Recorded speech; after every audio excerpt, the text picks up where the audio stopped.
One of the reasons I did my yoga teacher training was to be able to bring yoga, the principles of yoga, into the healthcare setting. From the position that we have, the privilege we have as healthcare providers, we can impart knowledge, we can also share and teach people about things they may not necessarily know about.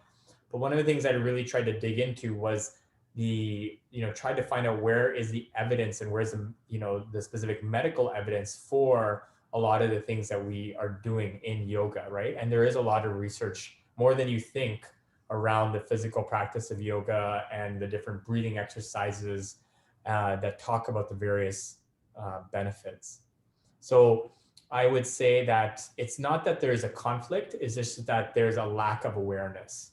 People are always doubtful of what they don't know about, right? So I think in terms of motivation, motivation is not going to be enough at all times, especially when the stress is on, necessarily when you're failing, when you have to pick yourself back up, when we're trying to recover, when we're trying to rest, when we're trying to, develop a skill in anything area. First of all, you have to recognize that everything is going to take time. But in terms of staying motivated, I think if you can look at your life in two kind of sections, you're going to have your outer circle of people that are going to be there to help you. And your outer circle are going to be your teachers, your professors, your coaches, your healthcare providers. So it may be a doctor or a psychologist or anyone that's helping you with your health. But then we also have our inner circle, and your inner circle is really, really important because that's the group of people that you might be in touch with day to day, right? So when I looked at my inner circle for myself, it was my family, it was my friends, that I was connecting with on a regular basis. But then also, the basics, talking about like exercise and sleep and good food, right? These are all really important things. Like you don't think of these things helping with motivation, but they all make a difference, right? Especially, these simple three things. Just maintaining your body in good, healthy condition is going to help you with your motivation in the long run. But then also, I can't say enough about just having like a practice. For me, it's like a chanting or a mantra meditation practice, right? On top of just having yoga and pranayam, there's a morning practice. This morning practice, I think it's the most important factor in staying motivated over a long period of time. And then, I complemented it by, reading books like the Bhagavad Gita, having a physical practice of yoga. And again, like if you can put these in the morning, great, right? But again, just having some sort of practice you can fall on, when everything gets quite chaotic. And then, having some time in solitude. There's going to be times where you need people around you, but spending time by yourself and being able to be comfortable with yourself and developing that relationship with yourself is also going to be really important, because there's going to be some times where no matter how much you're going to look for family or friends for kind of that boost or that pick me up, sometimes you're going to have to find it within yourself, right? And that's why that sadhana or personal practice that you have daily is going to make that difference, because that is what's going to help you in your moments by yourself. I just wanted to kind of share that as a kind of a global view on how to stay motivated in the long run. And if you can look at it as, if you're in the center, you have your inner circle, you have your outer circle. It's just kind of a balanced way of looking at everything around you and helping trying to stay motivated. Everybody needs to rely on something beyond their own strength and their own, and the resources around them. And I think having that disciplined practice gives you that confidence that you're going to work, push through the challenging times. Resilience means that we is adapting. Adapting means that there's going to be times where we have to be kind of, like strong. And then there's times where we have to be soft and we have to kind of let go. So stubbornness kind of implies that, we are strong and set in our ways. And resilient means that we're flexible, right? Flexible means that there's gonna be times where we push and there's gonna be times where we pull back. So that's how I see as just kind of a very simplistic way of looking at the difference between the two.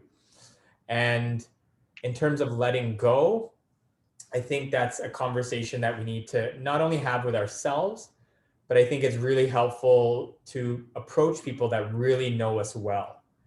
And, in those circumstances, sometimes we don't necessarily always have the answers.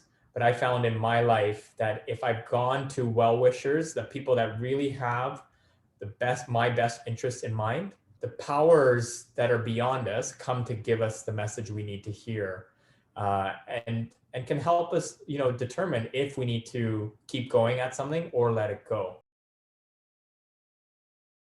Whoever asked this question, I'd love to, be able to understand better what the situation is. Would you consider switching? So I think that's the first thing, is making which is a drastic change, but I think that's something important to consider.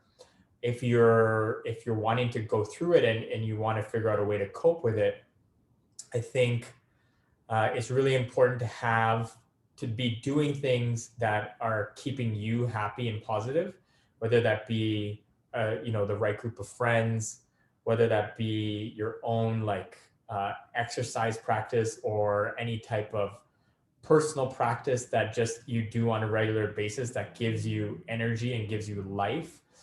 Doing something that inspires you is going to be really important, while you're going through certain challenges. And I think that's really the key, is figuring out where you get your higher buzz from, because you're going to need that to offset the challenges that are coming forward, whether it be at work or through studying.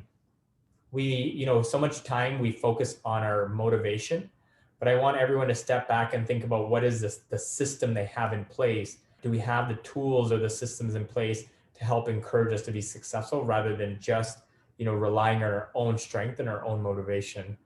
And sometimes the difficult reality is understanding and realizing that the only thing we have true control over is ourselves, right?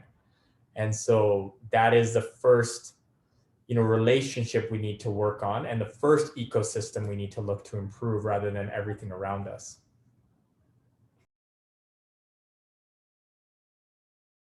So if you are burnt out, there are definitely different severities of burnt out. I think a lot of people operate on being burnt out day to day. I think the first thing to recognize is that, being burnt out, there's an aspect of depersonalization. So in a simple way, what that means is that we lose empathy when we relate to others. We kind of become hard-hearted. We have a very low sense of personal accomplishments. We feel like we're never successful, or never, able to do something that's, meaningful, or, we're losing kind of that ability to be effective. And the third part about, being burnt out is that there's a sense of strong, physical and emotional exhaustion, right? So we're waking up tired and, maybe just feeling groggy or foggy. And so those are the kind of three elements of burnout. And I just put it out there just for anyone who may be watching this later, to see to what extent, these kind of three features are showing up. Every school, every university, and every faculty has a wellness program. So looking into that as a first touch point. Every university is going to have a office for health professions and students affairs. So that's going to be where you can find counselors. ephysicianhealth.com specifically helps people who have, dealing with different issues specifically related to mental health. The CanMed's Physician Health Guide is also a place where you can start as as a resource. But I would say just, immediately, telling some friends or families that are really close to yourself is the first step. Reaching out to your university resources that are available to you no matter which university you're at. Thirdly, just approaching your family doctor who can connect you to a wide array of resources. But yeah, those are just some simple, places to start.